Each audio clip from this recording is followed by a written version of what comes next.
Assalamualaikum warahmatullahi wabarakatuh. Kenalkan, nama saya Nindya Zara. Saya akan menjelasin mengenai dilema migrasi dan urbanisasi. Jadi, dilema migrasi dan urbanisasi ialah suatu proses penganunan yang paling rumit dan peka. Gejala dari dilema migrasi dan urbanisasi ini ialah adanya perpindahan penduduk dalam jumlah besar dari kawasan pedesaan ke kawasan kota-kota yang semakin banyak bermunculan. Nah, salah satu contohnya yang berada dari kawasan Afrika, Asia, dan juga di negara Amerika Latin, yang dikatakan belum pernah mengalami terjadinya peladakan penduduk ya. Nah, jadi dari perkiraan jumlah penduduk dunia akan mencapai lebih dari 9 miliar dan pertumbuhan penduduk ini yang makin drastis akan lebih banyak terjadi di berbagai kota-kota ataupun di berbagai negara lainnya. Perserikatan bangsa-bangsa ini bahkan telah memperkirakannya bahwa untuk pertama kalinya dalam sejarah manusia, dunia akan menjadi lebih didominasi kota ketimbang desa. Seperti kita ketahui, migrasi dan urbanisasi di Indonesia pun sudah mulai merayakan penduduk ya, perpindahan dari kota perpindahan ke desa dan ke kota-kota banyak terjadi, bukan hanya di negara kita juga, melainkan di negara-negara berkembang juga seperti Afrika atau Asia lainnya. Itu akan terjadi seperti ini. Assalamualaikum warahmatullahi wabarakatuh. Saya Sylvia Handayani Siregar. Di sini saya akan menjelaskan tentang masalah-masalah urbanisasi. Sebelumnya, apa sih urbanisasi itu? Nah, urbanisasi adalah proses perpindahan penduduk dari desa ke kota ataupun sebaliknya. Namun, yang paling sering terjadi di masyarakat ialah perpindahan dari desa ke kota. Seringkali masyarakat hanya dengan modal nekat lalu berangkat ke kota untuk mengubah nasib, padahal tidak semudah itu. Hal inilah yang membuat ketimpangan dalam masyarakat. Daerah kota semakin sesak dan daerah desa semakin longgar. Bahkan, seringkali para perantau tersebut tidak akan kembali lagi pada daerah asal mereka. Permasalahan selanjutnya adalah berbagai kriminalitas yang terjadi di masyarakat seperti perampokan, penculikan, dan lainnya. Yang jelas mengganggu ketentraman masyarakat. Semakin banyak orang yang berada pada suatu tempat, maka semakin tinggi pula tingkat kejahatan di daerah tersebut, dikarenakan persaingan hidup yang semakin tinggi. Kemudian, ketidaknyamanan masyarakat yang lebih dulu tinggal di kota kepada masyarakat pendatang, diskriminasi terhadap masyarakat pendatang akan semakin besar. Perbedaan budaya juga dapat mempengaruhi ketentraman dalam masyarakat. Jika tidak diimbangi dengan pemahaman akan pluralisme dalam Indonesia, perpecahan akan mudah terjadi. Sekian dari saya. Wassalamualaikum warahmatullahi wabarakatuh. C. Sektor informal di urban area. Saat ini, sektor informal menjadi bagian penting dalam perumusan kebijakan ketatanegaraan. Sektor informal merupakan salah satu alternatif kesempatan kerja yang mampu menampung tenaga kerja tanpa persyaratan tertentu seperti tingkat pendidikan dan keterampilan kerja. Hal ini merupakan salah satu faktor utama yang memudahkan tenaga kerja memasuki sektor ini dan semakin mengukuhkan kehadirannya sebagai penyangga terhadap kelebihan tenaga kerja. Dalam berbagai hal, sektor informal lebih dapat beradaptasi dan tidak terganggu oleh manajemen operasional yang kaku. Dalam periode krisis perekonomian nasional, sektor informal yang bersifat adaptif dan lentur masih tetap bertahan, bahkan mampu mengembangkan peluang-peluang usaha dibandingkan dengan perusahaan-perusahaan besar. Sektor informal pada umumnya ditandai oleh kegiatan produksi barang dan jasa berskala kecil. Unit-unit produksinya dimiliki secara perorangan atau keluarga.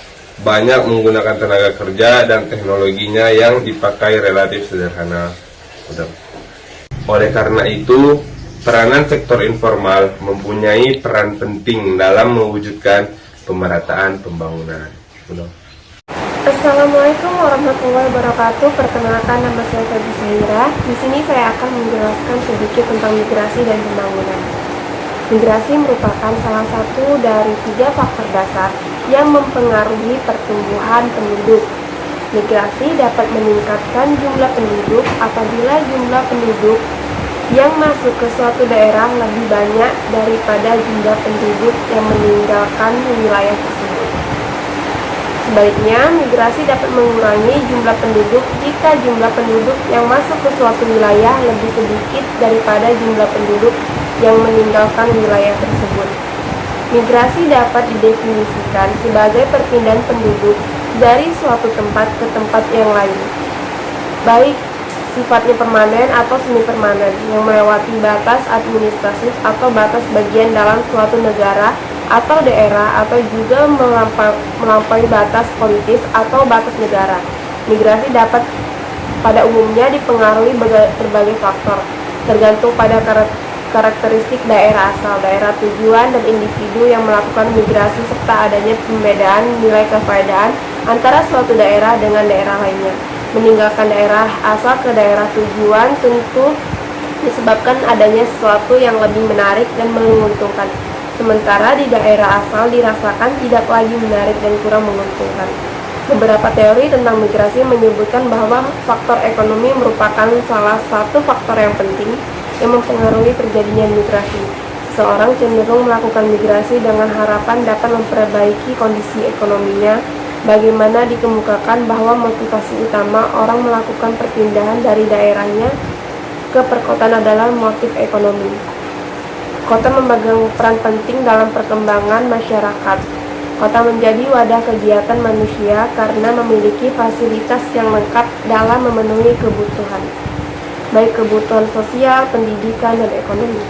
Oleh sebab itu, fenomena migrasi dari desa ke kota muncul di berbagai kota besar. Sekian penjelasan dari saya.